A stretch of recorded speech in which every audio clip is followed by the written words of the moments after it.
Welcome to my channel Nitika study point और मैं हूं नीति। आज हम जानने वाले हैं इकोसिस्टम या जिसे कहा जाता है पारिस्थितिकी तंत्र। आज हम देखेंगे इकोसिस्टम क्या होता है। तो चलिए वीडियो की शुरुआत करते हैं।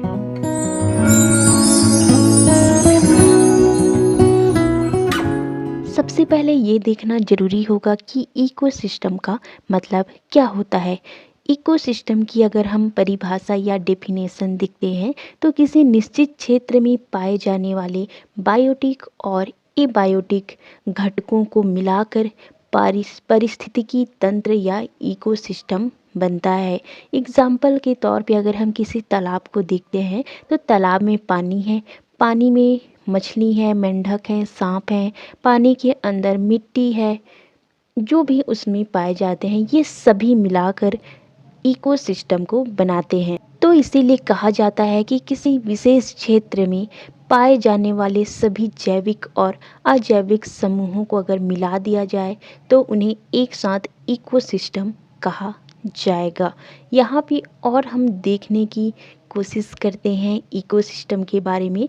तो ये तंत्र जो है वो छोटा भी हो सकता है और बहुत ही बड़ा भी हो सकता है। छोटा मतलब तालाब को हम देख लीजिए, और अगर बड़ा पारिस्थितिक तंत्र अगर पानी का देखते हैं तो वो समुद्र हो जाएगा, क्योंकि समुद्र जो है बहुत ही विशाल होता है। उसके अंदर बहुत सारे जीव जंतु और दूसरे जो अजैविक घटक हैं वो भी पाए जाते हैं, जो कि एक तंत्र के रूप में यहाँ पे काम करते हैं, और इससे ही पारिस्थितिकी तंत्र कहा जाता है।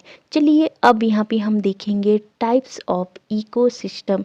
इससे पहले हम यहाँ पे देख लेते हैं कमेंट्स ऑफ द डे। दोस्तों, आपका कमेंट बहुत ही इम्पोर्टेंट होता है हमारे लिए, तो प्लीज़ कमेंट करके ज़रूर बताइए कि वीडियो कैसा लगा आपको। टाइप्स ऑफ इकोसिस्टम की अगर बात करते हैं तो दो टाइप के होते हैं। पहला है नेचुरल इकोसिस्टम और दूसरा है आर्टिफिशियल इकोसिस्टम।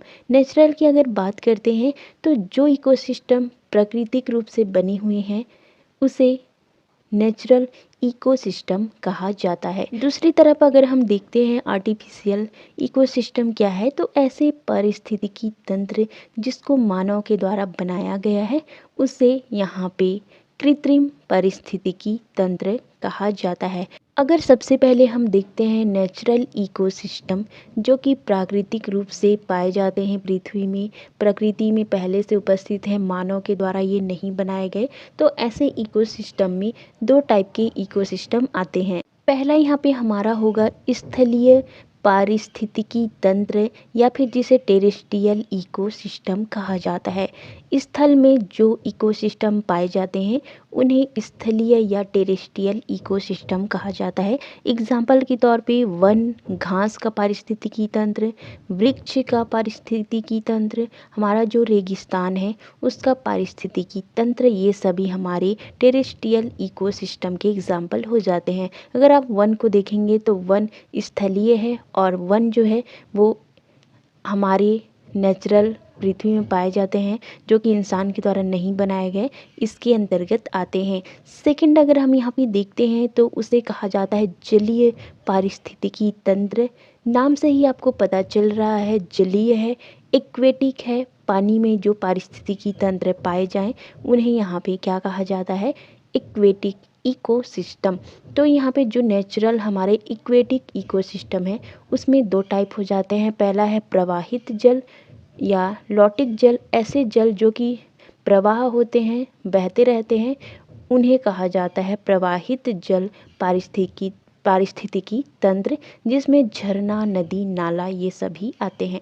सेकंड की अगर बात करें तो जो स्थिर होते हैं उनमें पाए जाने वाले जो पारिस्थितिकी तंत्र है उसे स्थिर जलीय पारिस्थितिकी तंत्र या फिर लैंटिक इकोसिस्टम कहा जाता है। जैसे कि हमारा झील है, तालाब है, सरोवर है, ये क्या होते हैं, स्थिर होते हैं। इनमें बहने की क्षमता नहीं होती है, और इनमें जो इकोसिस्टम बनता है उससे यहाँ पे स्थिर जलीय पारिस्थितिकी तंत्र कहा जाता है। चलिए अब देखते हैं आर्टिफिशियल इकोसिस्टम, जो पारिस्थितिकी तंत्र मनुष्य के द्वारा बनाए गए हैं उन्हें यहाँ पे कितने भागों में बांटा गया है। अगर एग्जाम्पल सबसे पहले देखें तो मानव के द्वारा यहाँ पे बगीचे बनाए गए हैं। जो हमारा कोई फसल है, धान का खेत है जिसमें हमने फसल बोया है, उसमें जो पारिस्थितिकी तंत्र पाया जाएगा वो भी इसका एग्जाम्पल हो जाएगा। अगर यहाँ पे हमने देखा तो दो टाइप के हो जाते हैं, पहला तो नेचुरल, दूसरा आर्टिफिशियल। अगर हम साइज के आधार पे देखें कितने प्रकार के इकोसिस्टम होते हैं तो उनको हम 4 भागों में बांट सकते हैं। सबसे पहले है मेगा इकोसिस्टम। मेगा मतलब नाम से ही पता चल रहा है, जो इकोसिस्टम विशाल हो, बड़ा हो, उसको मेगा इकोसिस्टम कहा जाता है। जैसे कि महासागर, हमारे जो समुद्र हैं वो विशाल है और ऐसे इकोसिस्टम को मेगा इकोसिस्टम कहा जाता है। दूसरा है मैक्रो इकोसिस्टम, जो कि यहाँ पे मेगा से थोड़े से कम हो, उसे मैक्रो इकोसिस्टम कहा जाता है। हमारा वन इसका एग्जाम्पल हो जाएगा। थर्ड अगर हम देखते हैं तो उसे कहा जाता है माइक्रो इकोसिस्टम। इसका एग्जाम्पल तालाब हो जाएगा। हमारा तालाब अगर देखें तो माइक्रो है, बड़ा नहीं होता है, और इसमें जो इकोसिस्टम बनता है उसे माइक्रो इकोसिस्टम कहा जाता है। नेक्स्ट अगर देखते हैं तो नैनो इकोसिस्टम। ये बहुत ही छोटा पारिस्थितिकी तंत्र होता है, इकोसिस्टम होता है। जैसे कि पानी की बूंद, अगर पानी की बूंद है और उसमें जो जीवित अजीवित घटक पाए जा रहे हैं तो उसके अंदर भी एक पारिस्थितिकी तंत्र जो है वो हो सकता है और इस नैनो इकोसिस्टम कहा जाता है। तो इस प्रकार से साइज के आधार पे 4 इकोसिस्टम हो जाते हैं। दोस्तों, आज हमने जाना इकोसिस्टम क्या होता है, टाइप्स ऑफ इकोसिस्टम। आज का हमारा वीडियो इतना ही। चलिए देखते हैं इस वीडियो से रिलेटेड एक क्वेश्चन। जलीय या फिर एक्वेटिक इकोसिस्टम का एग्जाम्पल कौन सा हो जाएगा? ऑप्शन है यहाँ पे तालाब, रेगिस्तान, वन या घास का पारिस्थितिकी तंत्र। आंसर कमेंट करके दीजिए, जरूर ही दीजिएगा। वीडियो अच्छा लगा प्लीज़ लाइक कर दीजिएगा। Thank you so much for watching.